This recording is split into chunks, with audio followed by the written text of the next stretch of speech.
Opening statements. Douglas Murray, you're up first. 6 minutes on the clock.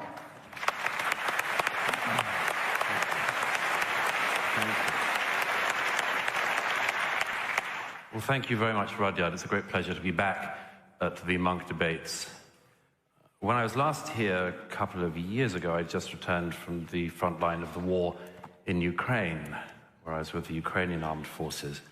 And for most of the last 8 months, I've been in Israel and Gaza, following the war there as closely as I can. And I won't go into all the details now that I could give you of what's happening. But I would just put it in perspective in this way, first of all. What happened on the 7th of October was not just a massive attack on innocent people inside Israel. It was the equivalent to about 6,000 Canadians being massacred and burned in their homes in one day. It was the equivalent of about 1,500 of your fellow Canadians being taken hostage. You know, you would have thought after an attack like the one that Hamas instigated, that started this terrible war, you would have thought that there would be some sympathy for the world, from the world. You might have thought the world would pay attention to the attack and at least pay attention to the people behind it. You might have expected, like me, that there might have been a worldwide opposition to the terrorists and rapists and murderers of Hamas. You might have thought there would be hatred around the world erupting at the government of Qatar and its mouthpiece, Al Jazeera, its funding of Hamas and its hosting of the leadership of Hamas in Qatar. You might have thought there'd have been an outpouring of rage at the Islamic Revolutionary Government in Tehran, but no. There was an immediate outpouring of rage against the state that had been attacked. Bring back our girls, we had 10 years ago in the war in northern Nigeria, which I also covered. Bring back our girls. No international campaign saying bring back our Jewish children. Believe all women, we've been told for years. But turns out, not if the raped women are Jews. Israel is the only country in the world which, when it's attacked, gets attacked more. You know, the interesting thing about anti-Semitism is, as my late friend Jonathan Sachs said, it's a shape-shifting virus. It moves across the centuries. When you could hate people for their religion, the Jews were hated for their religion. Then you couldn't hate people for that anymore, so people hated the Jews for their race. And then, after the 20th century, people realized that wasn't such a great idea either. Now, the Jews are hated not for their religion or their race, but for having a state. People around the world hate them so much for it that Israelis are attacked when they have hostages taken, and this is to remember the 100 hostages still in captivity in Gaza, who, if they were given back by Hamas today, the war would be over. And they're also attacked when they rescue their hostages. You know, the interesting thing about anti-Semitism is the Jews can never win, because historically they've been hated for being rich and for being poor. They've been hated for integrating and for not integrating. They were hated for being stateless. Remember, rootless cosmopolitans, the far right used to say. And now they're hated for having a state. Today, the only really acceptable form of anti-Semitism, aside from the sewers of the far right, the only real tolerated form of anti-Semitism is anti-Zionism. And Zionism, as we just heard, is simply the right of the Jews to self-determination in their historic homeland. That's all. Anti-Semitism, as we've also just heard, is double standards against Jewish people, or cruel and unfair treatment of people because they're Jews. This isn't very far away from home here. If this isn't anti-Semitism, can the audience here tell me why the following things have happened since October the 7th? Why in a Montreal suburb a synagogue should be firebombed, as happened in November? Why there should have been gunshots against the yeshiva? Why in Toronto a bookstore owned by a Jew should be attacked?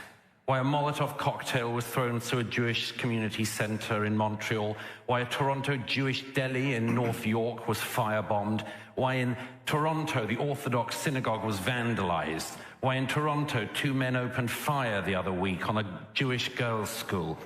If it isn't anti-Semitism, tell me why just a week ago pro-Hamas protesters tried to go through Jewish areas in this city shouting not just Allahu Akbar, but, and I quote, sorry for the language, fucking filthy fucking Zionist pigs, dirty Zionist rats. Have you heard that language before? The Jews have. Now look, if you are interested in this motion, just bear this in mind. It's not about Netanyahu, it's not about this war, it's about double standards, and one question hovers over it above all. The question of who would protect the Jews. Who would you trust to protect them? The Europeans? The Arab world? No. History shows only one people will protect the Jewish people. The Jewish people. That's what Zionism is. Thank you.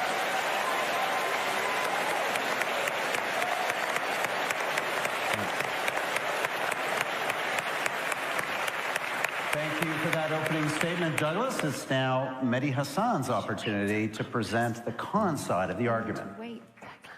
Thank you, ladies and gentlemen. In 1917, over 100 years ago, Arthur Balfour, the British Foreign Secretary, a card-carrying anti-Semite, a man who had denounced the evils of Jewish immigration into the UK, a man who referred to Jews as an alien and hostile people, he issued his Balfour Declaration, which promised a national home for the Jewish people in Palestine. It was the first time a major world power had come out in favor of Zionism, which at the time was a pretty new and pretty controversial movement, calling not just for a Jewish homeland, but for the building of a Jewish majority state in Palestine.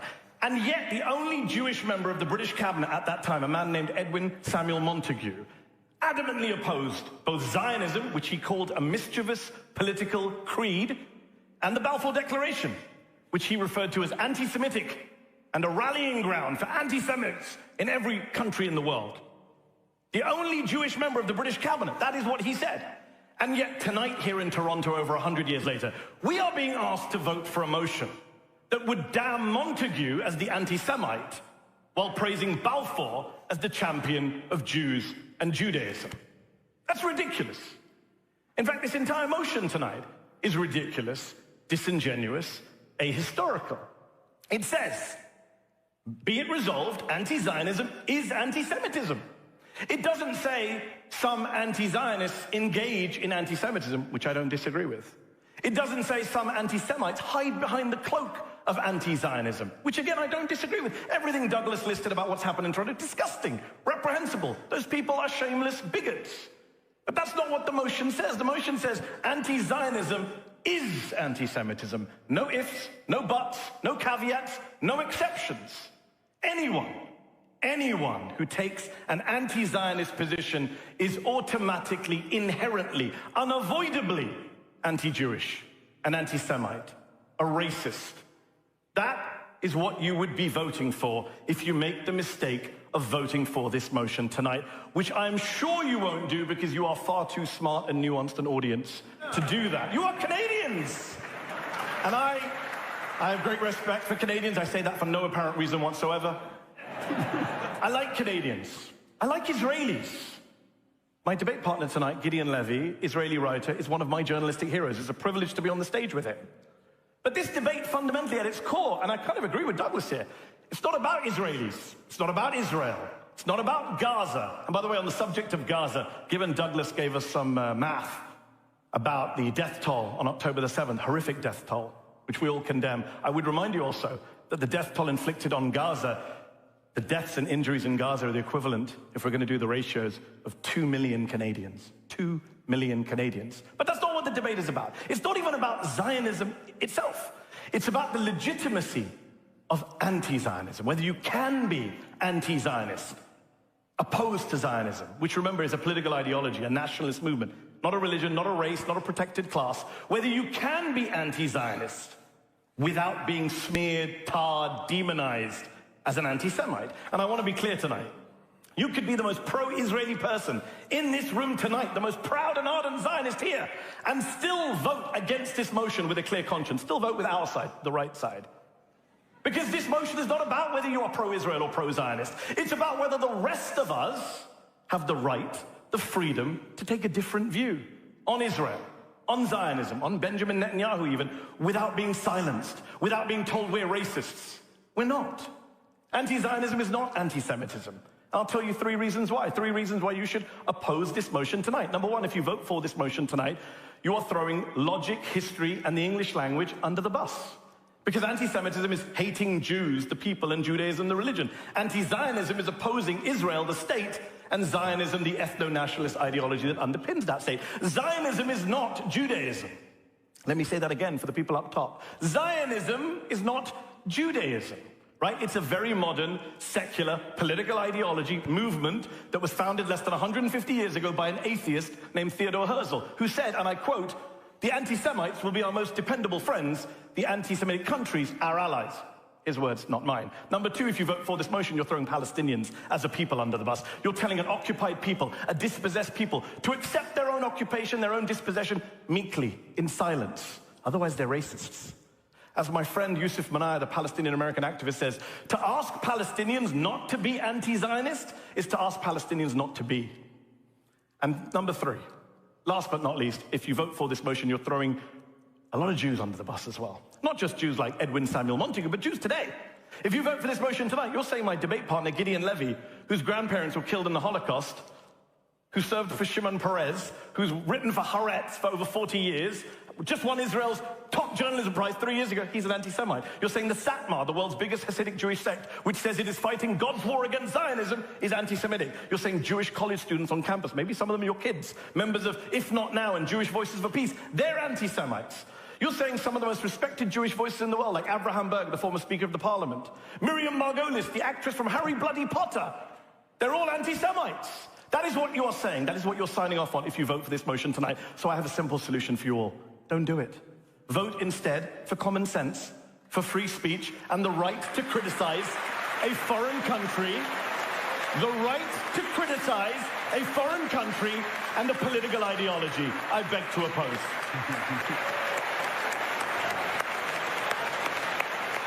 Thank you. Natasha Hausdorff, let's have your opening statement now. Well, thank you and good evening. What a privilege it is to be here, stood on this stage on what I consider to be the most important topic of our age.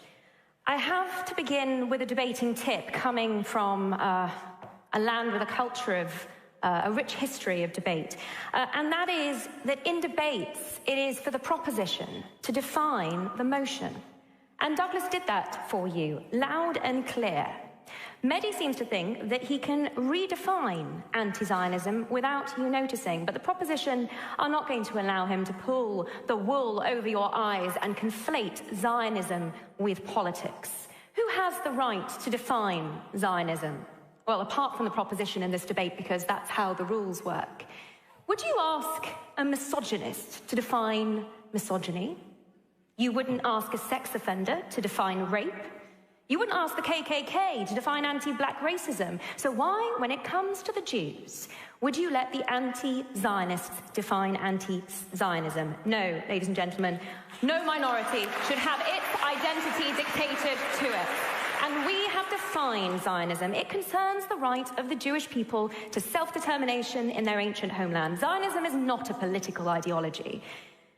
Zionism does not stipulate how the Jewish state should be governed, which is what a political ideology does. It simply says it should exist.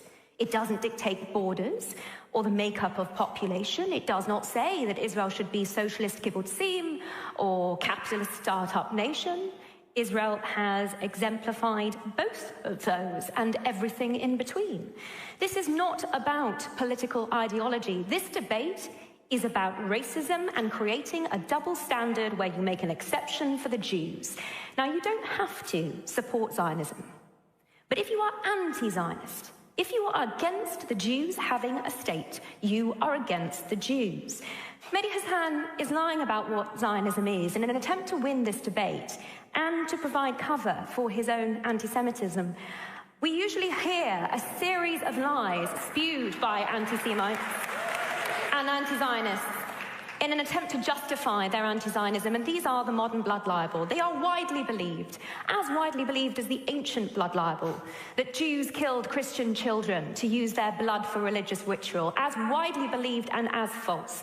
I'm going to take you through 4 blood libels that anti-Zionists rely on. Number 1, the libel of colonialism. Israel is the ultimate decolonization success story against all odds. After Arab imperialism, Islamic conquest, and British colonialism, the Jews indigenous to Judea re-established Israel. My family lived under Ottoman and then British colonialism in Jerusalem long before Yasser Arafat, who was born in Cairo, created Palestinian national identity in the 60s.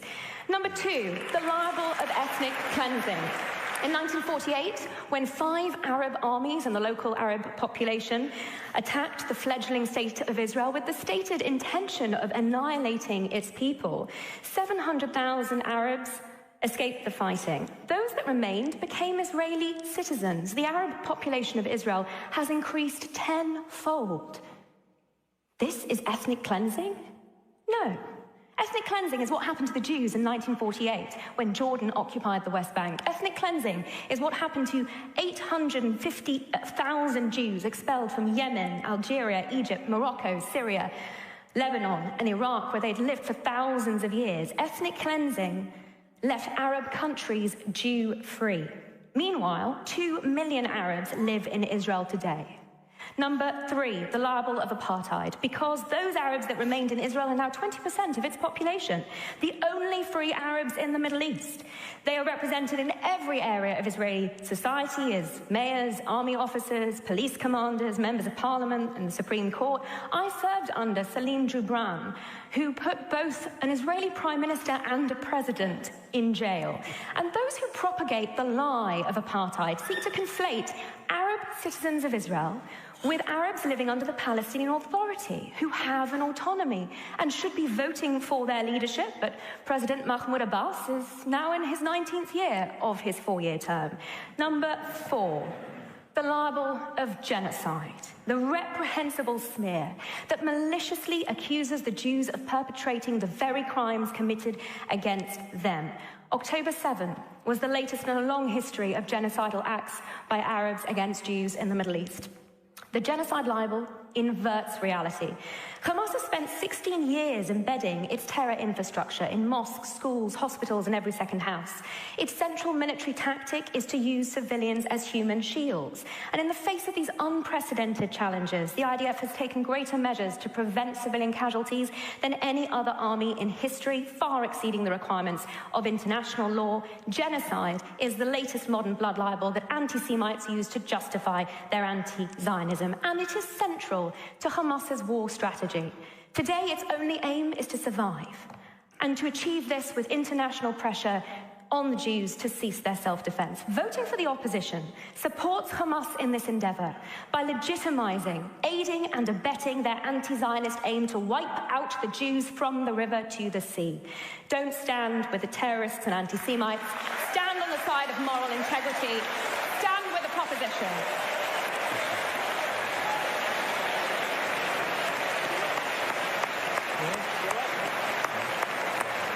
Thank you, Natasha Hausdorff. Gideon Levy, we're going to have your opening statement now. Thank you very much. This couldn't have happened in Israel, that so many people will have so much interest and come to such an evening. I can't prevent a remark that I didn't plan to say to what Douglas had just said. To stand here today, 8 months after this war started, and to talk only about the Jewish victims, totally ignoring 38,000 people who were killed in those 8 months, totally ignoring the starvation, the destruction, the tens of thousands of children which were killed, tells the whole story.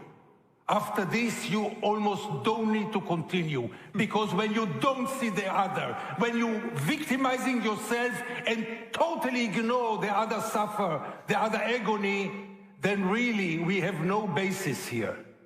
Now I want to get back to my... I couldn't help it, sorry.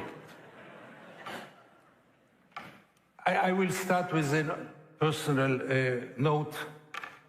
If not Zionism, I wouldn't have been here tonight. My father said goodbye, my late father said goodbye to his parents and fiancée in the railway station of Prague in 1939. He went on a boat, illegal boat, 5 months in the sea. No port would accept them, detention in Beirut, Lebanon, and finally illegally arriving in Israel. He had no idea about Zionism. He hardly knew Judaism. He never knew the difference between Purim and Pesach until his last day. I always had to explain him, when Purim you eat matzot. No, it's Pesach when you eat matzot. But he came here to Israel, and Zionism saved him. Zionism at its beginning was a just cause which was performed with many, many mistakes and even crimes. But the idea that the Jews deserve a rescue place was the most moral idea that I could have thought at those days. But years passed by. Zionism, which nobody today in Israel knows to define exactly. Many Israelis will tell you that to help an old lady to cross the road, even if she doesn't want to cross the road, that's Zionism. But Zionism today is the scaffold, that's a word that I wrote myself and I will never know to pronounce it, the scaffolding of a building which was built already. And once you built it, you don't need it anymore. Zionism today has only one meaning, and nobody can find any other meaning. It is Jewish supremacy between the river and the sea. That's the real meaning of Zionism today. I was a good boy in Tel Aviv for many years. I got Zionism with the milk of my mother. You mentioned all my sins. Yes, I was in the army. I was working for Shimon Peres. I was a Zionist until I realized that Zionism means national supremacy of one people over the other. And I cannot support any kind of supremacy anywhere. Yes, it was a nice lie to tell that a people without a land arrived to a land without a people. And we were brought up according to those stories. I heard the word Nakba first time in my life when I was 20. I saw the ruins along the street and around the roads in Israel. I never asked, where are the people who lived in those ruins? What happened to them? We had no interest for this. But you get adult, and I started to cover the occupation. It's now 40 years that I'm covering the occupation, and I cannot accept Jewish supremacy. But that's my problem. It's not necessarily your problem. What must be really understood is that Zionism, as my friend Mehdi just mentioned, is an ideology. You might support it, you might not support it. Israel, the Jewish people had defined themselves already. We have a strong regional superpower, and we live in a state which is more Jewish than democratic, and the struggle should be between the two, and this struggle is still ahead of us. But Zionism finished its role many years ago. It is meaningless today, but still people might believe in it. That's fine with me. My request from you tonight is, don't fall to the trap of the Israeli propaganda. The strategy of Israel in recent years is efficient and successful, and you shouldn't fall to the trap, because it's finally also your problem. Not any criticism of Israel is anti-Semitism. Not every policeman who writes a ticket to a Jewish driver is an anti-Semite.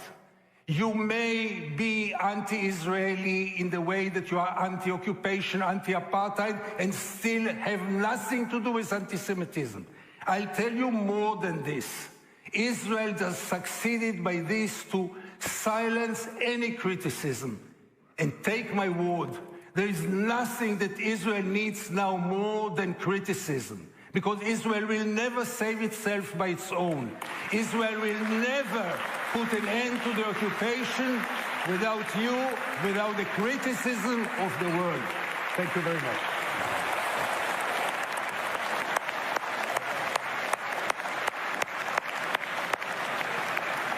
What a terrific set of opening statements. Thank you, all of you. This debate is off and running. We're now going to move to rebuttal. So this is 3 minutes on the clock for each of you to react to what you've just heard. We'll do that in the same order as the opening. So Douglas, you're up first.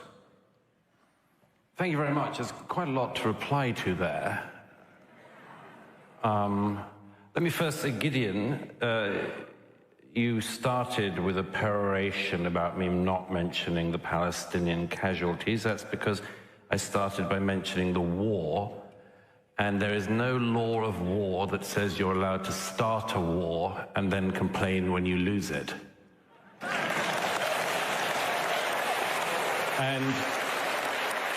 And if Mehdi cares about the Palestinian casualties, as I'm sure he does, then tell your bosses in Qatar to tell their friends in Gaza to stop the war and give back the hostages.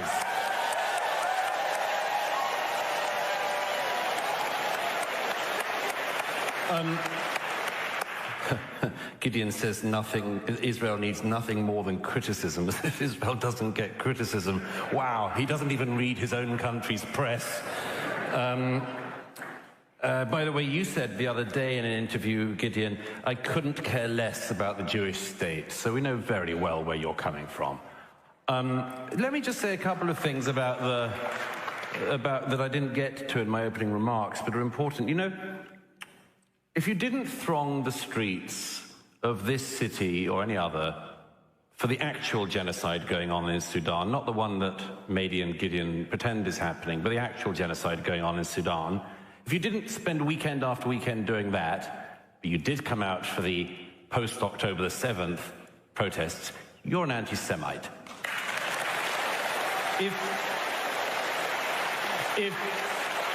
If, like Mehdi once sent a tweet condemning that, it doesn't give you quite enough smoke cover. You know, if you protested not a bit, didn't set up a tent when Bashar al-Assad was killing 6 times the number of people in a decade that Israel and all of its enemies have lost in 75 years of war, you are an anti-Semite. And I would just add one other thing. I know that media has tried to reframe the motion. I'm not going to allow it either. You know, maybe there is somebody in the world. Pakistan was invented, created as a state around the same time as Israel. I reckon that if this debate tonight was about Pakistan started a lot of wars, it suffered a lot of wars, it suffered a lot of casualties, caused a lot of casualties. But you know what? If somebody said, I think Pakistan should be abolished. They just don't have the right to a state, and although they had one set up for them many decades ago, we should abolish it. I think people would say, And then if the person said, but, oh, by the way, although I want to abolish that state, I have no problem with the Pakistani people. Please, please, of course you would.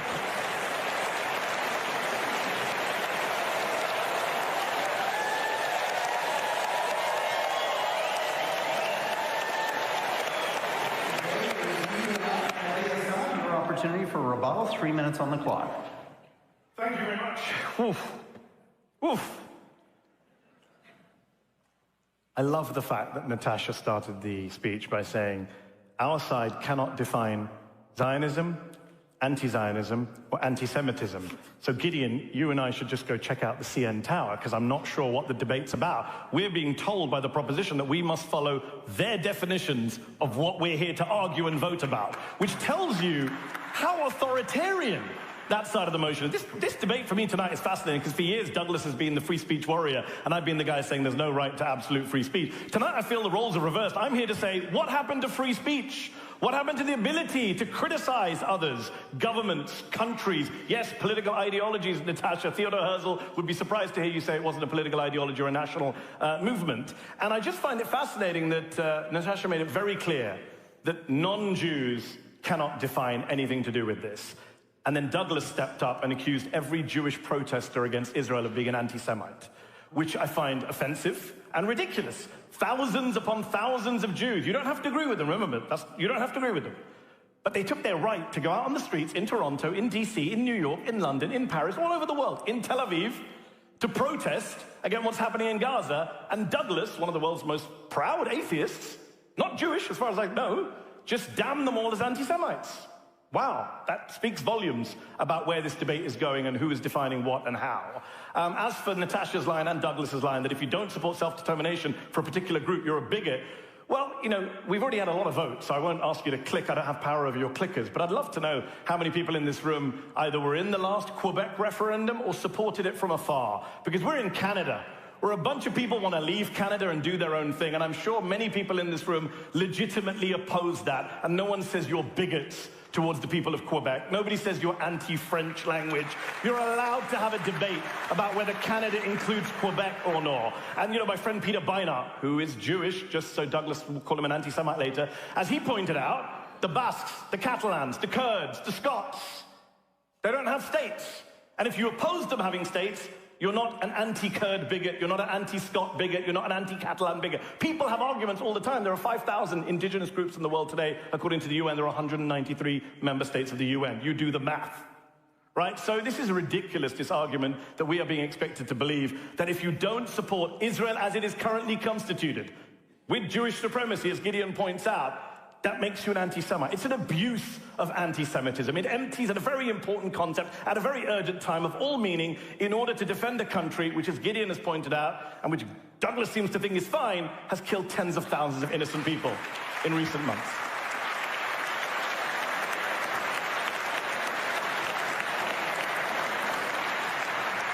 Let's reset that clock, and Natasha Hausdorff will have your rebuttal now. Thank you. I'd like to use my time to do some fact-checking, but I only have 3 minutes, so we'll see how far I get. But first of all, Balfour. We heard him quoted to you earlier, ladies and gentlemen. Well, let's be clear about that quote and what was changed, or at least misrepresented, because I think this is going to give a really strong indication for what is coming out of the opposition as a whole. We were told he'd referred to Jews as alien and hostile, in fact that he was therefore an anti-Semite. Well, I'm going to read you out the quote, and you make up your own minds. He said, "Mitigate the age-long miseries created for Western civilization by the presence in its midst of a body which it too long regarded as alien and even hostile, but which it was equally unable to expel or absorb."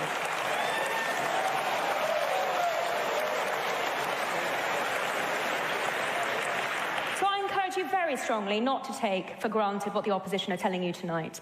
And now we come to look at the numbers, and we've heard 37 and 38,000 quoted at you already this evening, and we've only just started. Ladies and gentlemen, would members of the opposition be quoting figures from Al-Qaeda or ISIS in the way that they are quoting Hamas propaganda here this evening?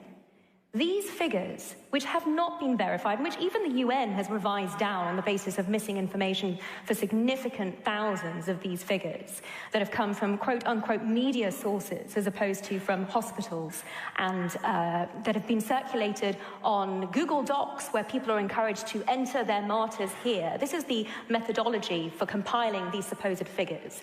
But even if we look past that and all of the studies that have already debunked these as significantly fabricated and invented, these figures make no distinction between civilians or combatants. They do not tell you how these people have died. We know that Hamas are shooting their own civilians. We know that they are bombing fleeing civilians. We know that when Palestinian Islamic Jihad and Hamas rockets fall short in the Gaza Strip, they kill indiscriminately, unlike the measures that Israel takes, which are targeted, precise, and based on proportionality exercises. I mentioned that Israel takes more measures than any other army in the history of war.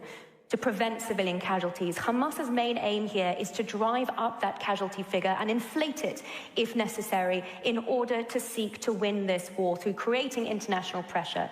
And it is inextricably linked with what we are discussing here tonight, because their mechanism for doing so is not just the lies about the origins of anti-Semitism or whether Balfour was an anti-Semite, but also significantly about what is happening on the ground. That is anti-Zionism, and it is double standard against the Jewish state, which means that we know that it is anti-Semitism too.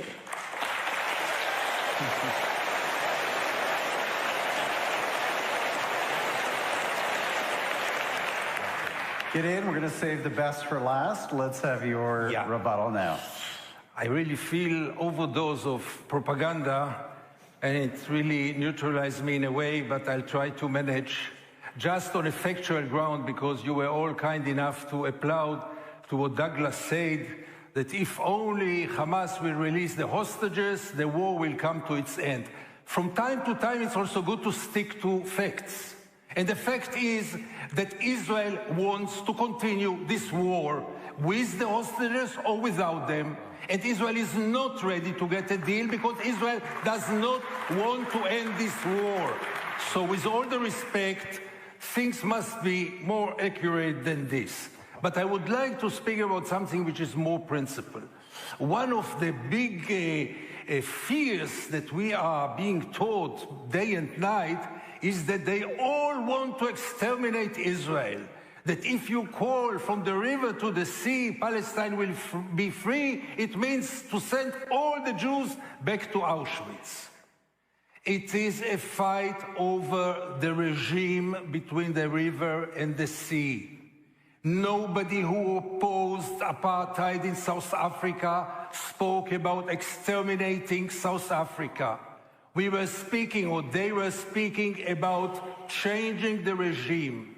Between the river and the sea, today there are two peoples living together under the same rule, half and half by size. There's only one thing lacking there, and this is equality. This small value which democracy cannot exist without it. And when there is no democracy, it looks like apartheid, it behaves like apartheid, and it is apartheid. Zionism stands behind it, and in order to create this new regime that we all should have been in favor of a real democracy between the river and the sea, Israel has to give up one of two, either being a Jewish state or being a democratic state. As long as there are two peoples, it cannot be Jewish. As long as there is Jewish supremacy, it cannot be democratic. So it's all about changing the regime. And yes, between the river and the sea, I would love to see one day equality. And this is the meaning of releasing Palestine. And it has nothing to do, not with the Holocaust, not with Auschwitz, and not with many other things. Right now, our cause, and it should be the world's cause, is to changing the regime into a democracy. What is wrong in this?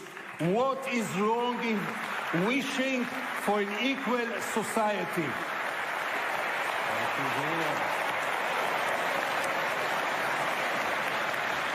Okay, I'm going to join the debate now and try to think of some questions that are top of mind for our audience following this fantastic back and forth. Let's begin, and Douglas, let me come to you first, because I think it's certainly, no doubt, on many people's minds to address Gideon and Mehdi's point about what is legitimate in this debate in terms of the criticism of Zionism and what is illegitimate. Well, give us a sense of your parameters here, because they're making an argument that, you know, this is a debate. We are having a debate today, are we not? So is all of this off the table? What's on the table? Give us, calibrate for us your understanding of Zionism. Let me just reiterate, because we started this debate with a definition put up behind us on the screens, and however much Mehdi and Gideon want to reframe it, it's quite straightforward. Zionism, I repeat, is the right of the Jewish people to self-determination in their historic homeland. Anti-Semitism is cruel double standards towards Jews and cruel and unfair treatment of them as Jews. When I wish I could say I'm amazed by what Gideon said, but I recently watched your interview on Al Jazeera where you said that when the interviewer said to you how many people in Israel agree with you, and you said you could fit them in a phone box. And that's true. That is absolutely true. You are as obscure a figure in Israeli society as it's possible to find. And I'll give you an example of why. Natasha just picked Mehdi up on an important lie. You could say it's just an elision or a mistake he made because he hadn't read the primary sources. But I cannot allow Gideon to get away with what he just said, which was an unbelievable lie. He said, Israel isn't a democracy. First of all, I don't know, Mehdi, have you ever been there? Yes. When? A few years ago, not recently. I don't get awards from the president of Israel like you do, so I don't get to do softball interviews with Netanyahu. I didn't get invited into Gaza. Let me finish my point. But you went to Gaza, right? You said you went to Gaza. How come you went to Gaza when the world's media is not allowed into Gaza? There's two reasons. But they took you into Gaza. Well, first of all, I'll explain, but let me pick up my point since you keep trying to derail me. There are two ways to go into Gaza. One is with the IDF, which is what I did and what most Western journalists have done. The other is to go in with Hamas. You could probably go in with Hamas. I can't. Secondly, so you see, if I was on stage tonight busily flying around the world to busily defame a democracy, I would spend a bit of time there, Mehdi. I would spend a bit of time there because everything you said about it, like Gideon, is totally untrue. And I'll just give one other thing. Gideon said an appalling thing just there, that this is not about annihilation. One of the heads of Hamas, 2012, kill them all the Jews, don't leave a single one. Ismail Haniyeh, 2017, children are tools to be used against Israel, we'll sacrifice them for them. Yahya Sinwar, who planned the 7th, we will take down the border with Israel and tear their hearts out from their bodies. I'll tell you something, ladies and gentlemen, from what I've seen, which you scorn because you are an armchair journalist. I'll tell you what I've seen. When Yahya Sinwar said that we want to rip the hearts out of the Jews, it wasn't rhetoric. They did it. They mean it, and only this side wants to pretend they don't, for whatever reasons a psychologist would have to explain. Okay, sorry, you called me. Let me respond. Let's do this. I want to see if all four of you can work with me to work through some of the questions that are on the mind of this audience who are going to have to vote on this resolution at the end of the evening. So, Mehdi, have a quick response, but then let's get focused back on this question of why do you think Zionism is a movement, an ism, like anti-Americanism or anti-Britishism or whatever it is? I want to hear more on that so this audience can make an informed choice at the end of the night. Yes, but let me just deal with a few things that Douglas said, because there were a few things were said. I mean, it's amusing. I wasn't surprised at all. I came to a debate in Toronto to debate Israel with two defenders of the current government, and so far Gideon and I, correct me if I'm wrong, we could have done a long list of you're apologists for genocide and war crimes and crimes against humanity. We didn't do that, but we've been called liars and Hamas supporters, and I get it. Neither of us talked about Hamas. We don't support Hamas. This is not a debate about Hamas. I know Douglas wants to redefine it as a debate about Hamas. Great, good for him, because he can't actually deal with the arguments we're putting forward. All the Jews who are putting forward these arguments, they're all anti-Semites, remember. I just want to deal with one point very important here. Douglas is the great journalist in Israel. I love this. Cosplaying as a journalist, going into Gaza with the IDF. Douglas interviewed Benjamin Netanyahu in January. Douglas did not. You're very bothered by Qatar and funding Hamas. They're your bosses. But we're talking about bosses. Let's talk to this. You're literally paid by them. I've interviewed Qatari officials. You can go on YouTube and watch my interviews with Qatari officials. And then you can watch Douglas interview Benjamin Netanyahu, where he asked him pearls like, is there another chapter left in the Netanyahu biography? That was the strong question. He didn't ask Benjamin Netanyahu, why did you work with Qatar to fund Hamas all those years? Why did you prop up Hamas all those years? Why, according to today's Israeli media, did you have reports that there was going to be an attack on your citizens and completely allow that to happen? Douglas didn't ask any of those questions. Instead, he'd like to spray around Hamas at the Muslim on the stage. Douglas referred to Hamza Yusuf, the First Minister of Scotland recently, as the First Minister of Gaza. Muslim guy, and he said, quote, you said, quote, he has infiltrated our system. Yeah, given we're in a debate about anti-Semitism, I find it ironic that you are throwing out some of the most bigoted dual loyalty tropes known to man, referring to a born British Muslim politician as the first minister of Gaza. Since he's leveled that, I have to correct it. First of all, you obviously didn't see the whole interview with Netanyahu. You'd have seen the first question was one that no one else has asked him. But anyway, did you ask about his support for Qatar and hostages? Gentlemen, we're going to read. We're going to read. Douglas, did you ask him about It's lovely to have the Douglas and Mehdi show, but we have two other presenters on this panel that our audience wants to hear from. Don't you, audience? Yes, thank you. So let me try again with this question. I'm going to keep trying, and I'm going to come to you, Natasha. The other side brought it up in a different way. Where do the Palestinian people fit into this debate? Are they all anti-Semites because they oppose Zionism, the ideology, the movement, Israel's statehood? What's your answer to that question? First, I think we have to acknowledge that the Palestinians have self-government. They have an autonomy. So when we're talking about, Quebec as an example, actually it's an important one so far. So it's an important one as far as Canada is concerned. Well, let's let Natasha finish. I'll come to you next. There is an important Canadian Supreme Court case for the secession of Quebec, which is so significant that it's said to be part now of customary international law, which deals with the question of self-determination. And it's clear that that has to take into account the territorial integrity of other states. Now, the ability of the Palestinians to self-determine in the West Bank and actually vote for their leadership in the Palestinian autonomy, and certainly after the last 16 years of Hamas building a terror infrastructure, we can see what they've done with self-governance there, but that exists.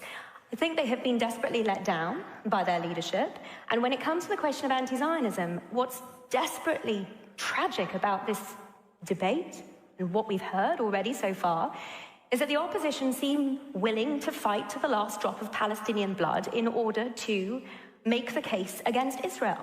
And it's not just Israelis that are suffering as a result of that, but it's also ordinary Palestinians. If the opposition actually cared about the Palestinians, they would not be seeking to conflate Israeli Arabs and Palestinians in the way that I described earlier. They would stop propagating these falsehoods about the situation, and they would stop blaming Israel for the tragic deaths that we're seeing, because ultimately, as Douglas was describing earlier, this is the responsibility of Hamas, no one else.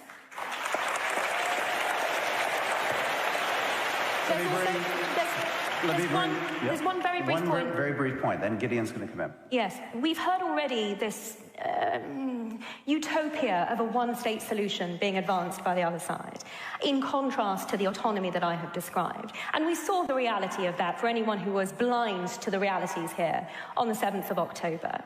This was not a surprise to anyone that listened to the Hamas leadership and listened to what is being said in the rest of the Arab world. When we're talking about the mutilation and the terrible atrocities that were committed on the 7th of October, we need to understand the history that led up to that. Even in 2002, in the lynching in Ramallah, that very famous image of two Israelis who had wandered, gotten lost, they came to the Ramallah police station in order to seek refuge there. They were lynched, and their livers were eaten by the mob that lynched them. The photograph I refer to is the individual who held up his bloody hands into the window, and the baying crowd below went wild for that sight. That was exactly what we saw on the 7th of October, but in 2002 in Ramallah. These are Palestinians who have been educated for generations to believe that the highest calling in life is to slaughter Jews. And they are being let down by that education system that is internationally supported. UNRWA schools educated 3/4 of the terrorists that crossed the border on the 7th of October. 3,000 people don't just wake up one morning and decide that it's a good day to slaughter Jews. That takes time and effort and energy and indoctrination. Let's go to Gideon, and then Mehdi, you'll have a quick reply.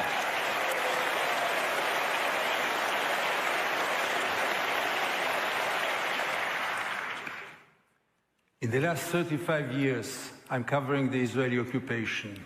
There's not a single week that I don't go to Gaza or to the West Bank. Unfortunately, the last 17 years, I can't go to Gaza because the Israeli government does not let any Israeli journalists into Gaza. But I've seen a little bit of the Israeli occupation. Not as much as Natasha and Douglas saw, but still I saw something. To speak today about autonomy in the West Bank, really it insults propaganda. It insults any human being who just knows the reality on the ground.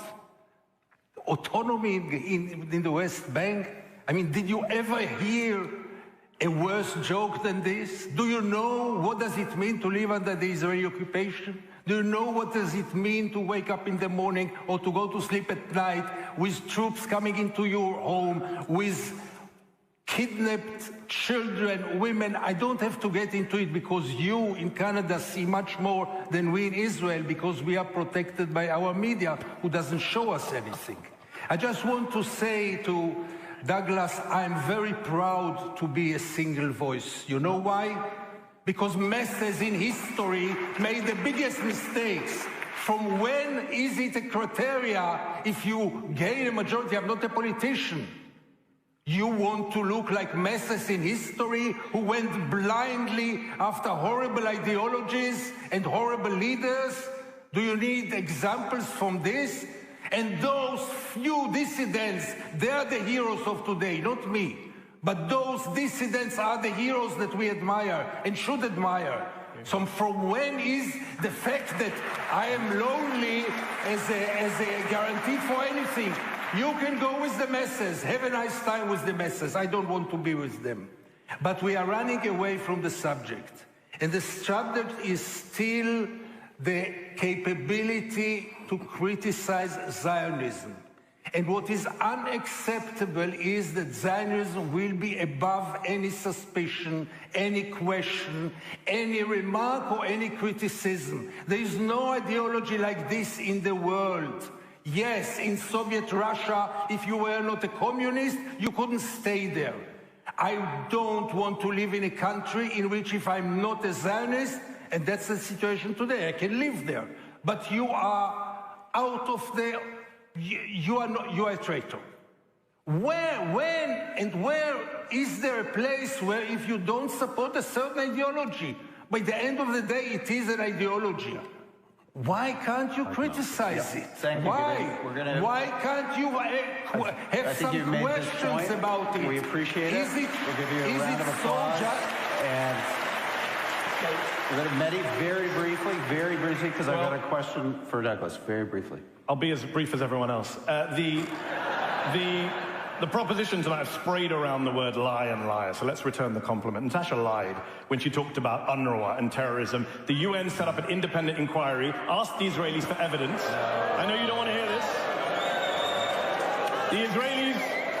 They asked the Israelis, she's parroting propaganda from the Israeli government. The Israeli government was asked to give evidence. They refused to give their evidence. Every Western government, including your own, Canada's, has restarted funding because they looked at the evidence and didn't see it.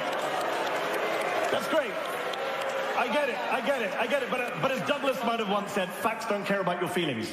To come back to the other point of lie, Douglas says the war would end if Hamas gave back the hostages. Complete lie. The Israelis have said, even if the hostages come back, we carry on the war. In fact, I interviewed Avraham Munter's nephew. Avraham Munter is a 79-year-old Israeli hostage right now. Poor guy, tragic. 79-year-old in captivity, should be freed, of course, had to have his birthday in captivity. His nephew says that every time he goes on the streets, Ben Gvir's police beat him. They beat him and arrest him. They're arresting hostage members' families, hostages' family members. And they're coming on TV and saying, why are we being used as props by people who support the war? He doesn't support the war. He wants a deal. Israeli family members are going on the streets and being tear-gassed and water cannon, whatever, beaten by the police because they want a deal and they want an end to the war that Douglas and Natasha so proudly support. They keep telling us about the horrors of October the 7th. I agree. This side shares the revulsion against the horrors of October the 7th, but we also share revulsion against the horrors that came since October the 7th. We don't support those horrors. I'm opposed to the war crimes that happened on October the 7th and the war crimes that have happened since October the 7th. Douglas, no, I've got to finish this point. Douglas, the week after October the 7th, came out in The Spectator and advocated for the ethnic cleansing of Gaza, which is a crime against humanity under the Rome Statute. He said now is not true. You said now is a good time to do it. Everyone can read the piece other than Mehdi. I'm going to ask to respond to that because it's clear Mehdi didn't listen to a single word that I said. I was talking about UN statistics that show that out of the 3,000 terrorists that crossed the border on the 7th of October, 3/4 of them would have been educated in the UNRWA school system. I didn't even start to talk about the complicity of UNRWA in the terrorist atrocities themselves, and that has been well documented. But on the education point, I commend the work of Impact SE that has looked at Palestinian Authority textbooks.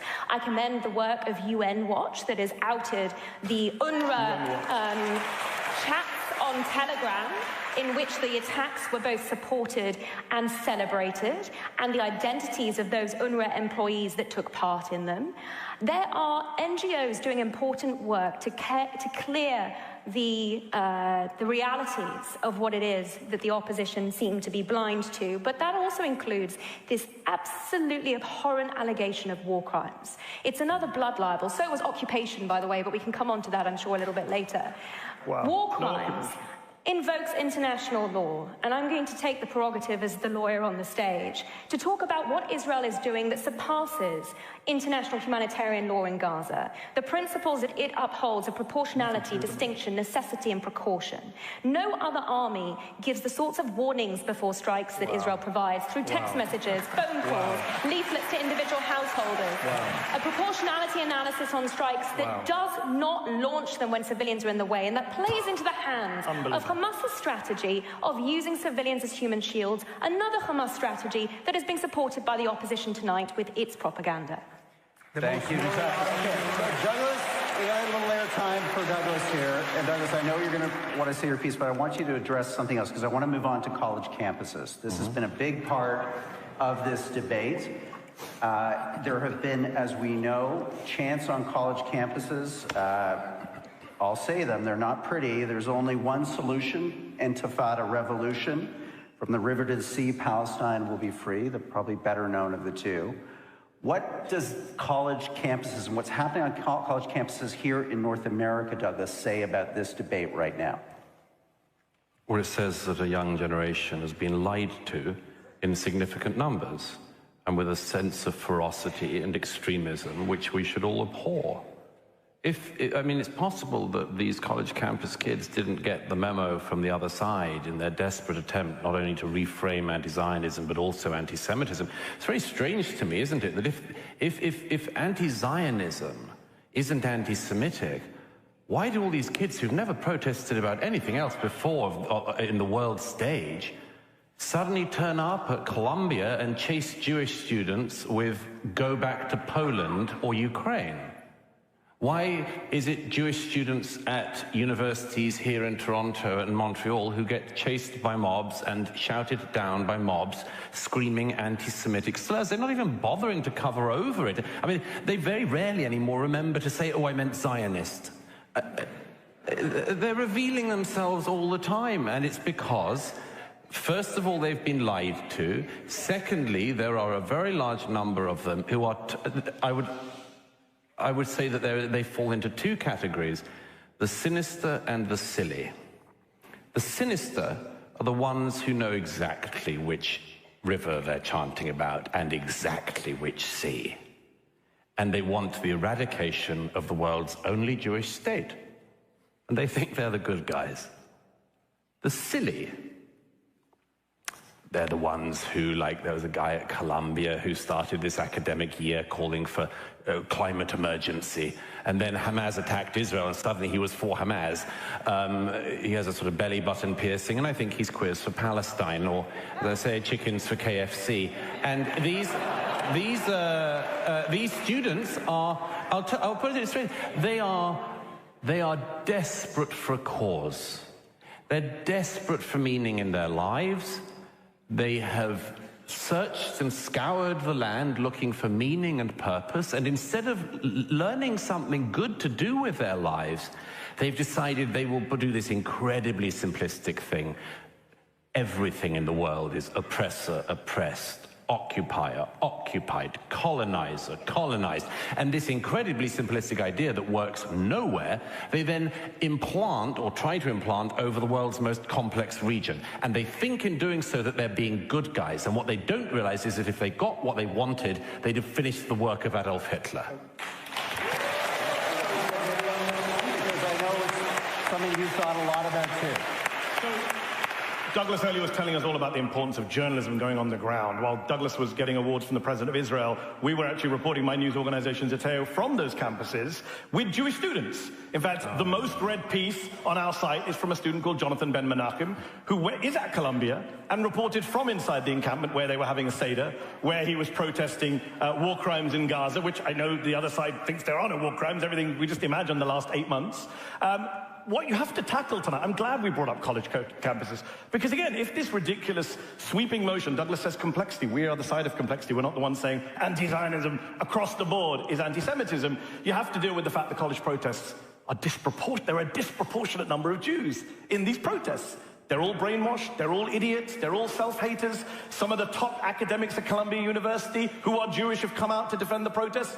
Annalise Orlek is a 65-year-old former chair of Jewish studies at Dartmouth. She was beaten on camera by police while she was protesting against the war in Gaza. Apparently Douglas, an atheist, says that she's an anti-Semite. That's the debate, that's what we've got to tonight, where the former chair of Jewish studies at Dartmouth is an anti-Semite, while Douglas is the champion of the Jewish people. I find it bizarre, and I'm glad we've brought up college protests, because it's the number one evidence right now in our discourse that actually a lot of young Jewish people, and by the way, this whole argument, why didn't you protest Sudan, why didn't you protest Syria? Last time I checked, the United States Congress does not fund Bashar al-Assad or the RSF militias in Sudan. So stop with this lazy whataboutism that gives you... They do fund your friends in Tehran. The US Congress funds Tehran. You know very well Biden's package for Tehran. What?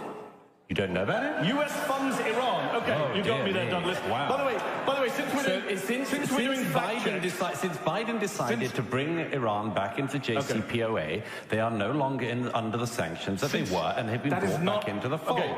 Ergo, they end up with international funding. America is funding Iran like it funds Israel. This is absurd. By the way, just on fact checks, Natasha gave us a lecture about she's the lawyer on stage. That's true, you are the lawyer on stage. But literally, the chief prosecutor at the International Criminal Court has asked for arrest warrants. And you're booing again. I know you don't like it, but by the way, the advisor to the ICC chief prosecutor is a man named Theodore Meron, 94 years old, Holocaust survivor, former advisor to the Israeli foreign minister. He advised the ICC to ask for arrest warrants. But according to Douglas and Natasha tonight, and many of you, he's an anti-Semite too. Theodore Meron's an anti-Semite. Let's just keep the list going tonight until we vote tonight as to how many Jews we're going to call an anti-Semite tonight. Gideon, you're up. I will be one of them, obviously. Of course. You're Hamas too, Gideon, don't forget. I want to a little bit calm down and speak for a moment about anti-Semitism. Where were the anti-Semites and the campuses when Israel went for peace in the Oslo years? How come that the world hugged Israel then?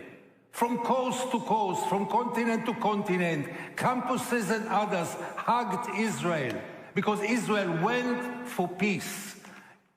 Now when we look backwards, obviously we see it was a kind of a trap, but let's put it aside. Where was anti-Semitism then? What, anti-Semitism went to sleep when Israel is doing the right thing? Anti-Semitism goes to sleep when Israel is following the international law? Anti-Semitism goes to sleep when Israel is following the resolutions of all the international institutions? It just wakes up if Israel doesn't? So if so, let's ask ourselves, what is the contribution of Israel's policy to the increase of anti-Semitism in the world?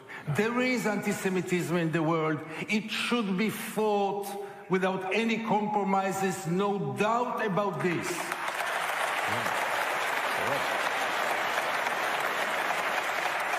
But the manipulation of Israel to label any criticism as anti-Semitism makes a damage to the fight against anti-Semitism. Because the genuine anti-Semitism we should fight. But the critics of Israel, part of them are anti-Semites, part of them are using what's happening to express anti-Semitism. And part of them, let me tell you, a big part of them, are people of conscience, are people that not only have the right to criticize Israel, they have the duty to do so. Okay, Gideon, that's it. The important point, we're going to register that. I'm going to come to Douglas briefly, and then Natasha, I've got a question for you. First of all, again, nobody on this side has said or would say that if you criticize any politician in Israel or any action of the Israeli government, you are therefore an anti-Semite. Neither of us said that at any point. Secondly, at no point on this side have we said that this is a zero-sum game between the Israelis and the Palestinians or the Israelis and the Arabs. There is no reason why a Jewish state should not be able to live side by side with another Arab-Palestinian state. Okay? The only, and I'm glad that Gideon brought up Oslo, the only reason that there is not a Palestinian state today, not the Palestinian Authority, which runs most of the West Bank, or Hamas, that was given the Gaza and then decided to do, well, we know what they decided to do with 18 years of international funding from this country and others. Not that, but if they were given another state, there is no reason, if they brought their children up to love life and to live by their neighbors, if they educated their children into learning instead of hate, there is no reason why they could not live in a state beside a Jewish state. And there's no reason why Zionism opposes that, and it doesn't. But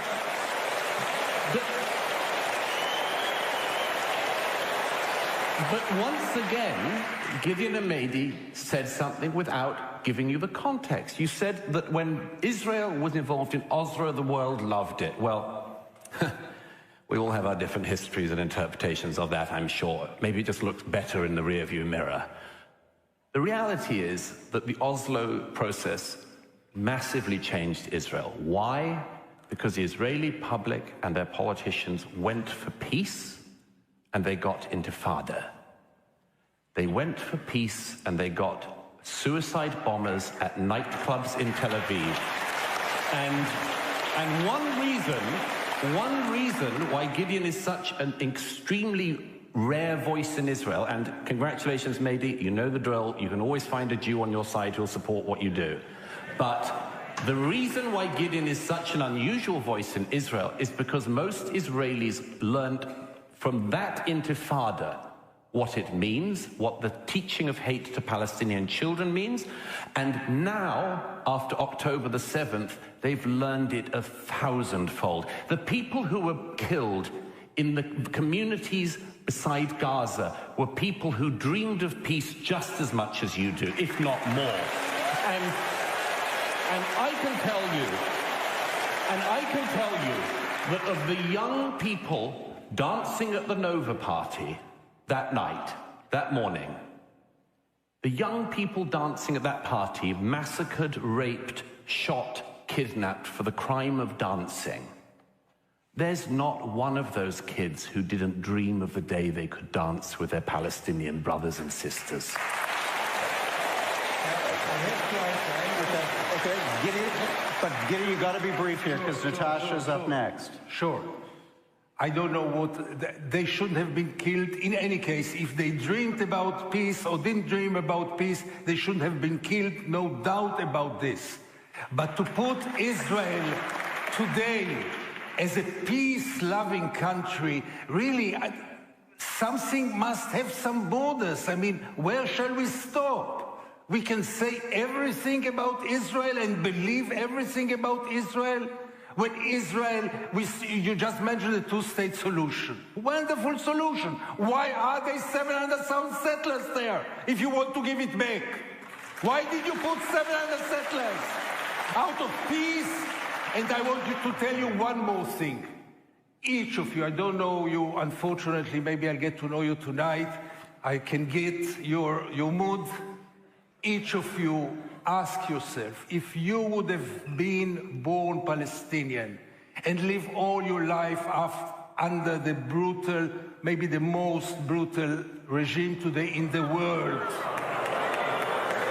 I saw it. When you would wake up in the morning and see your parents beaten and go to sleep at night and troops will come to your home and kidnap your father or your mother in front of your eyes on a daily basis, and I know what I'm talking about. Don't tell me about facts, yeah?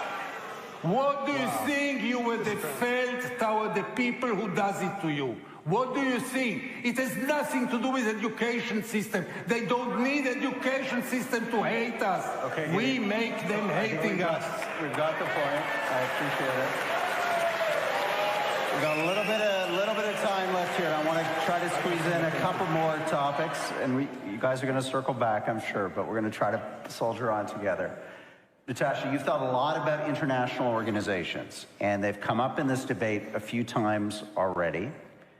One of the features, the longstanding historical features of anti-Semitism has been to blame Jews for actions that they themselves are the victims of.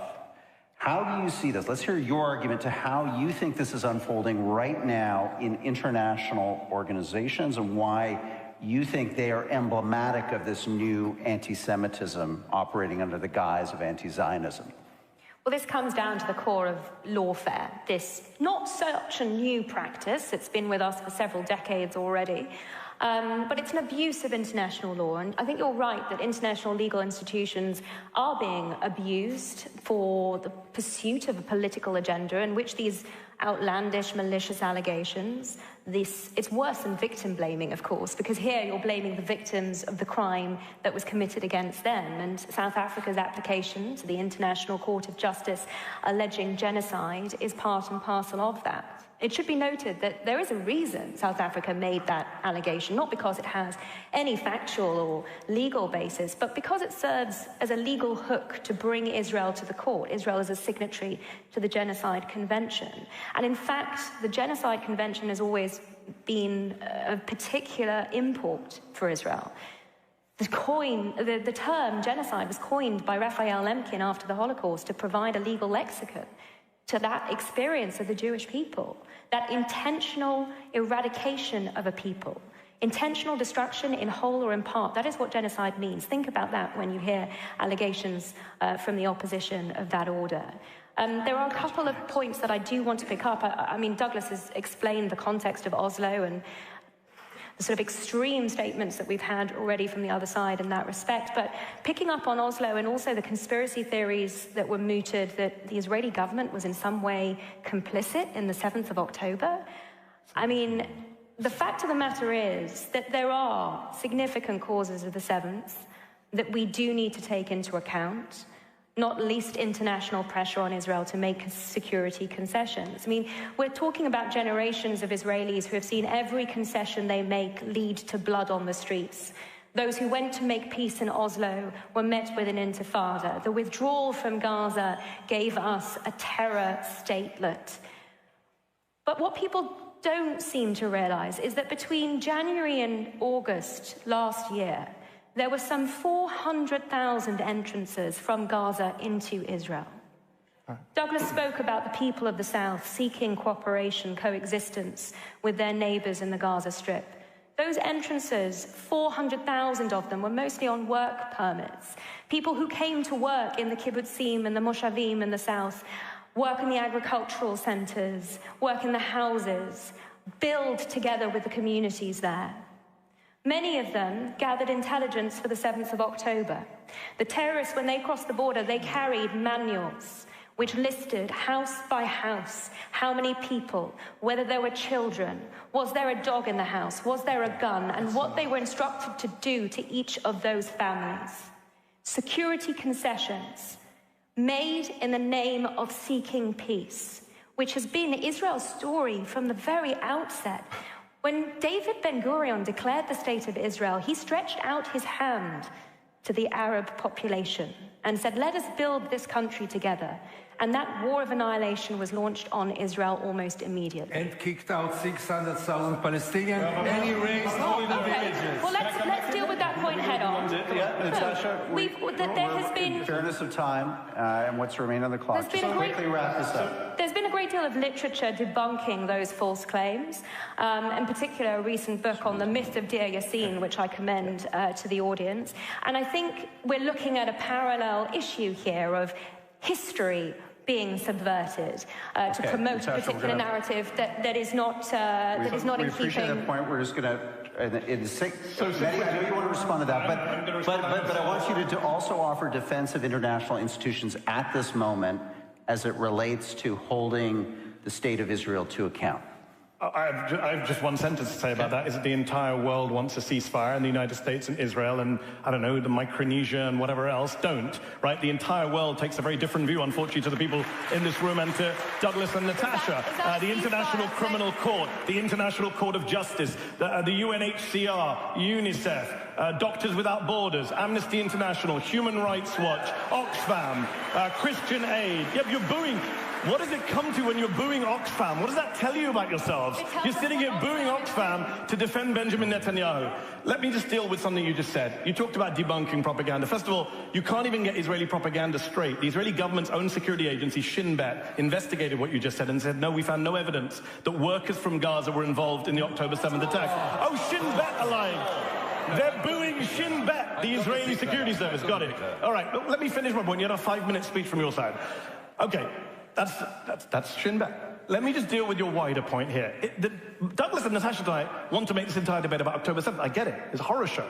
But that's not the debate. The debate was about Zionism, and it tells you a lot that they can't find any arguments to say, as Gideon says, why we can't be allowed to criticize a political ideology that is 150 years old, that many Jewish people have criticized from the beginning and continue to do so. They can't tell you why that is. So they focus on October the 7th, which is fine, but if you're going to focus on October 7th, then also focus on what happened since October the 7th, the erasure of Palestinians in this debate, the booing when Gideon mentions what happened to Palestinians. Shameful. I'm sorry to say, it's absolutely shameful and telling about what's going on. And I would say this, if we're going to talk about October 7th and what happened since, everyone's a liar, the Hamas health ministry is a liar, everyone's a liar. Okay, friend of mine, American doctor, goes to Gaza. Many doctors have gone to Gaza. You've seen them on the news, they're all liars, all Hamas apparently. Friend of mine went to Gaza. He's been to Sudan. He doesn't just use it for whataboutism like Douglas. He's been to Sudan. He's been to Afghanistan. He's worked there. He came back from Gaza and said, I've never seen atrocities like I've seen here. What's happened to children? That's a sign. He's an anti-Semite because he saw children with burn wounds like he's never seen. He saw children with gunshot wounds to the head. To the head, but that's Hamas's fault. Everything is Hamas's fault. So let's talk about war crimes. It is amazing that every human rights group in the world, including Israeli human rights groups like B'Tselem, Gisha, Yeshbin, are all documenting this stuff, but you guys think it's all imaginary. So again, it tells you about what Zionism is. This is not about some abstract ideology of, people trying to settle the land and trying to have it. But as Gideon said, there was an argument to be had in the 1940s, 30s, 20s. Zionism today is what the Palestinians are enduring on a daily, nightly basis in Gaza, in the West Bank, in East Jerusalem, in Israel itself. And the erasure of that tells you everything about why we need to be able to talk about what Zionism does to the Palestinians without being smeared as anti-Semites. Okay. Douglas? First of all, again, you should do the reporting yourself, Mehdi. I've seen the maps on the bodies of the terrorists. I've seen, for instance, the one of the bodies of the terrorists. Well, no, you're just trying to make a cheap debating point again. No, it's called a fact. Let me make the point, which instead of you making your cheap debating point, is a fact which you should think of imbibing. Just stop it for a moment, Mehdi, and listen. Please, go. Come on. Give us your facts. I'll give you one example. The terrorists who came into Ofakim, which is many miles from the border, on the bodies of the 12 terrorists who made it into that settlement, into that community there, in Ofakim, I have seen the map on the body of at least one of the terrorists, and it had on the map the house of a member of the Knesset who lived there, the house where the synagogue was going to be because it was a holy day, and the kindergarten. Now, I'll give you one other example. In Nir Oz, excuse me, because you lied again. Because you lied again and pretended that what Natasha just said was not the case. And I'm telling you, what Shin Bet says. No, you're not, Mehdi.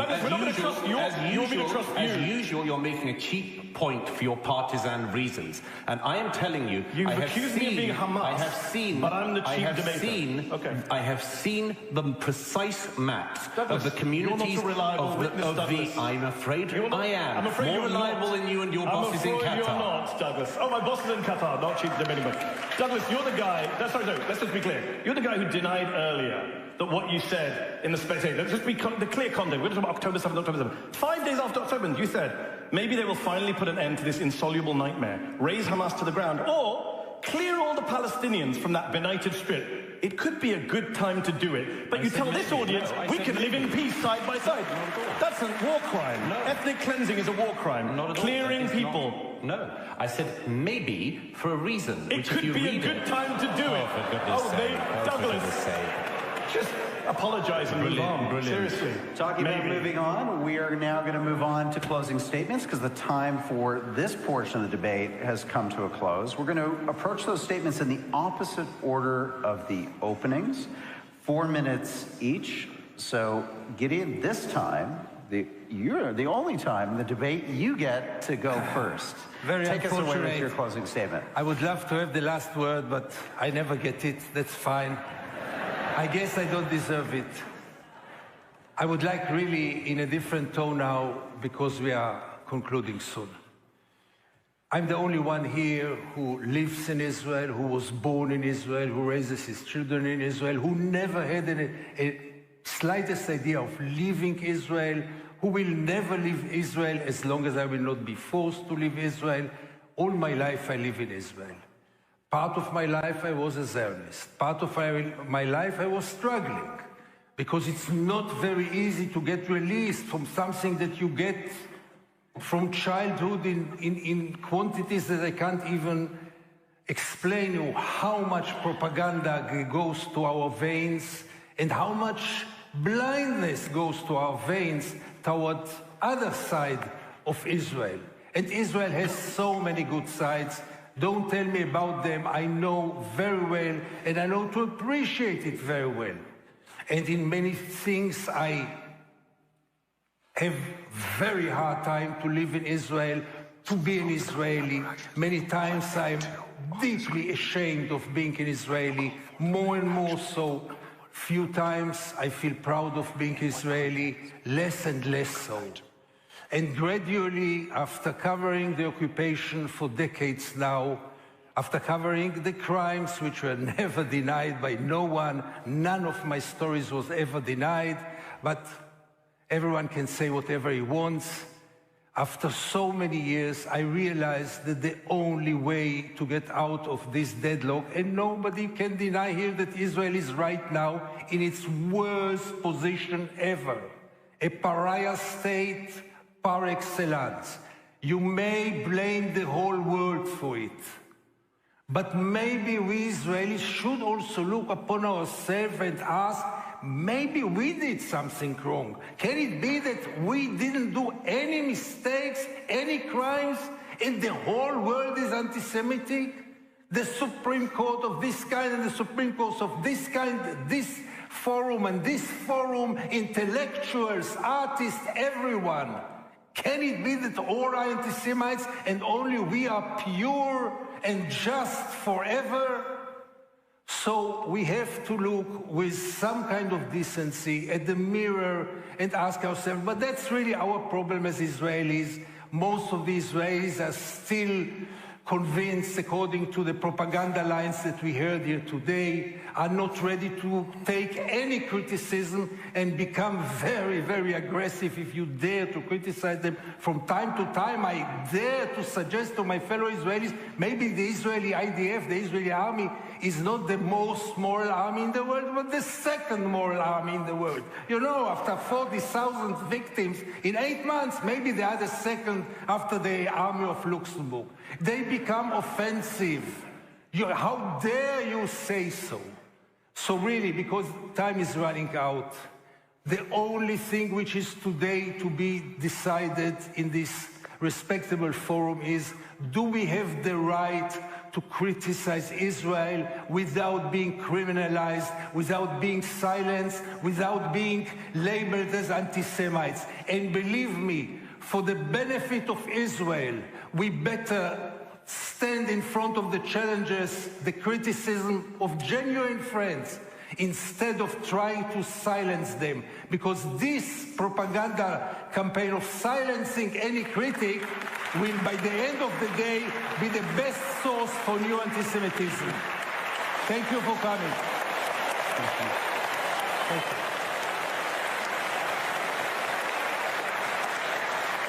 Thank you, Gideon, for a great debate. We appreciated you coming from Israel to be part of this event tonight. Natasha Hausdorff, 4 minutes on the clock. Your closing statement, please. Well, ladies and gentlemen, we've heard a lot about freedom of speech this evening, and I think it's important to clarify that Douglas and I aren't here to silence anyone. We're just here for the proper identification of what we've been hearing from the opposition, and that is anti-Zionism and anti-Semitism. And let me be clear, I do not blame the whole world for the venomous hatred that Israel is currently being subject to. I blame the opposition and the blood libels that they have peddled in this evening. Gideon began with a statement of his credentials. Perhaps I should do the same. I sit in front of you as the granddaughter of Palestinians. Living under the British, they had identity cards issued to them that identified them as Palestinians, nationals of the British Mandate. Think on that the next time you hear people trying to revise history and tell you what Palestinians are today and suggest that that is equivalent to what existed before the State of Israel was formed. We have heard hostility to the State of Israel from the moment that Gideon got up. The suggestion that a gathering like this would be out of place in the Jewish state is preposterous. I've attended many myself. And you have the most rigorous, robust debate imaginable in Israel. More so, I would suggest, than anywhere in the world.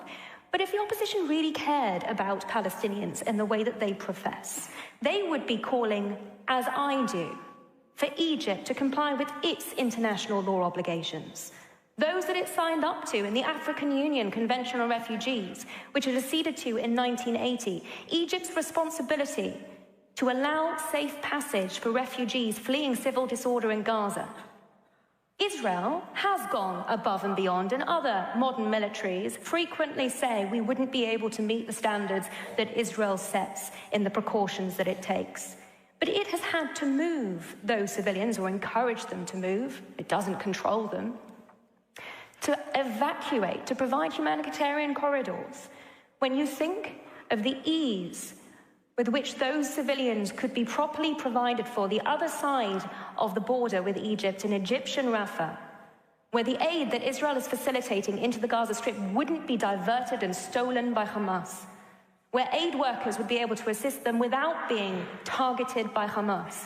I haven't heard any of that from the opposition today, and that is another reason that I say to you, what they are putting forward, the blood libels that they are peddling in, is anti-Zionism. And we also saw it in that comment from Gideon, give it back, referring to the West Bank. It's the settlers, the settlers.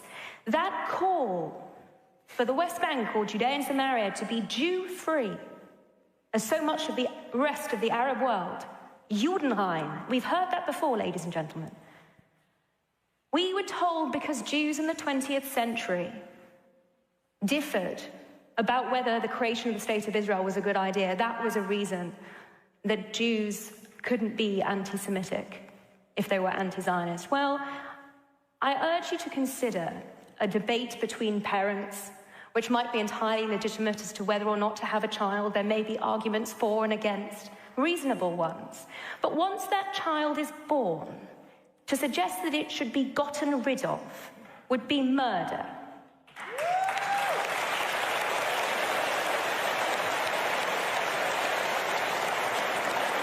That is what we have heard advocated by the opposition today. And so I ask you, if you are, as Israel, liberal, care about peace, and abhor racism, you will stand with the proposition this evening.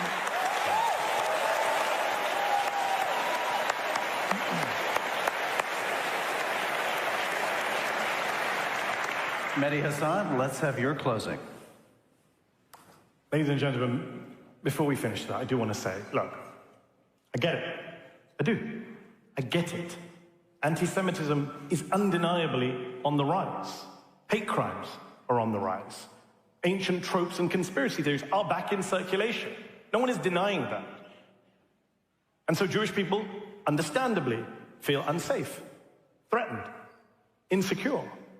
So we should take a stand. I've said this for years. Take a stand against anti-Semitism, all of us. But this isn't it. This is not it. This motion is not it. I'm sorry to say, this motion is an attempt to play you, to manipulate you, to gaslight you by propagandists and apologists for Israel's current government. In fact, this motion could have been written by the Israeli government. And you don't have to take my word for it. Just back in 1973, Israel's own foreign minister, Abba Eban, said the quiet part out loud. It began over 50 years ago. He said, and I quote, "One of the chief tasks of any dialogue with the Gentile world is to prove that the distinction between anti-Zionism and anti-Semitism is not a distinction at all. Anti-Zionism is merely the new anti-Semitism," he said. So this attempt, there's nothing new about this attempt to define a new anti-Semitism, even while the old anti-Semitism from Douglas's end of the political spectrum is flourishing right now. We have a Republican presidential candidate who is a card-carrying anti-Semite who hosts Holocaust deniers for dinner, but we don't hear about that. We have far-right militias on the rise right now across North America. We don't hear about that.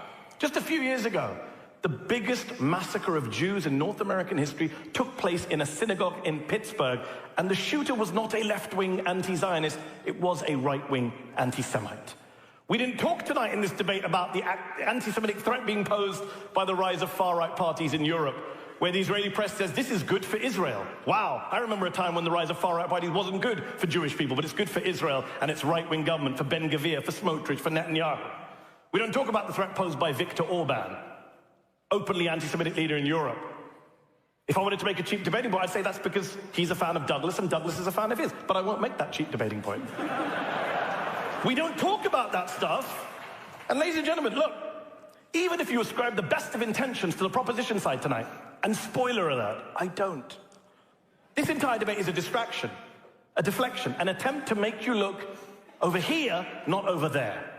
There being Gaza, where they don't get to have protests on college campuses because the most moral army in the world wiped out 12 college campuses in Gaza. There being the West Bank, where a record number of children have been killed since October the 7th, even though the West Bank is not run by Hamas.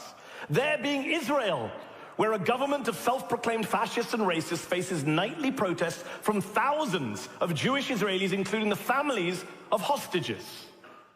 But no, don't look over there. Look over here. Embrace this pernicious idea that those of us who oppose the way in which Israel was created, or what Israel has become, or how Israel treats its Palestinian minority, we're all somehow bigots, racists, anti-Jewish, even the Jews among us, like Gideon. Because, remember, that is the motion tonight. Not whether you support Israel or Zionism, which is fine, but whether the rest of us who don't are automatically anti-Semitic.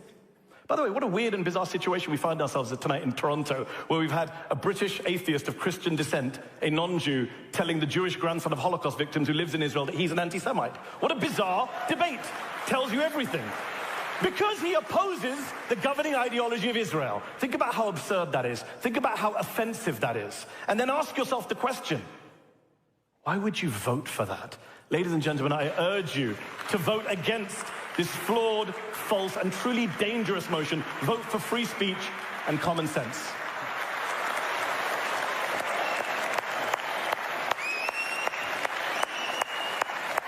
Thank you, Mehdi Hasan.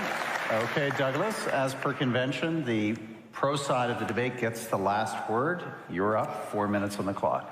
Well, thank you very much. Quite a lot of heat, some light. We set out this evening defining what both these terms were, and they are defined for you. Anti-Semitism is a cruel treatment, double standards applied to Jews. Anti-Zionism is a movement that believes that the Jews don't have the right to a state in their historic homeland. And as I said at the beginning, anti-Semitism is a shapeshifter. It does come from all sorts of directions, and Mehdi is right. As I mentioned at the beginning, it can come from the far right, it can come from the far left. But at the moment, what we see an eruption of is anti-Semitism in the form of anti-Zionism. What else is it that is motivating the crowds? Why, when I was in Vancouver the other month, were there crowds going down the street in Vancouver screaming about Israel? What's it got to do with them? You're miles away. It's got absolutely into the brains of people in the West who believe they're doing something moral, and they are imbibing every anti-Semitic trope, as Natasha has proven. I should say, since Mehdi was honest, I'll say what I think. I think he's a very dishonest actor. a very dishonest actor. And to say what you just said about hostages would come a lot better if a contributor to Al Jazeera had not been discovered last week holding a hostage in his home.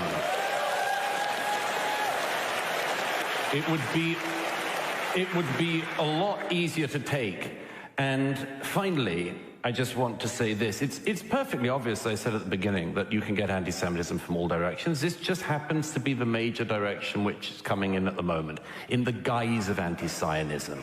As I said, does everybody who is doing this know what they're doing? No. Almost certainly not. Do some of them? Oh, you bet. They're having a whale of a time. People like those people I mentioned marching last week through Jewish areas of Toronto, getting to scream about the pigs and the rats again. Wow, it feels good to them. Does everyone know what they're doing? No. But when you hear Gideon saying that, what did you say earlier? That Israel is the most brutal regime in the world, you can have traveled nowhere, sir. And there is no reason, as I said at the beginning of this tonight, why simply recognizing that the anti-Zionism of today is anti-Semitism should be any barrier to there being some kind of peace settlement at some point. But please understand that those of us who recognize that anti-Zionism is anti-Semitism is because we see, after a mass slaughter of Jews, the world turning on the one Jewish state. That is what we see and what we worry about, and what some people like Mehdi seem not to care about, and all of the smears and all of the lies that they get to pump out. But I've got good news for you, ladies and gentlemen, to finish. I hope very much that you vote the right way tonight, obviously. And it matters for Canada and its image. But the Jewish state and the Jewish people have survived an awful lot worse than this. They have seen off every single one of their enemies, from Pharaoh to the Abyssinians, to the Babylonians, the Greeks, the Romans. They will see off Hamas, they will see off Mehdi, and they will outlive everybody in this room.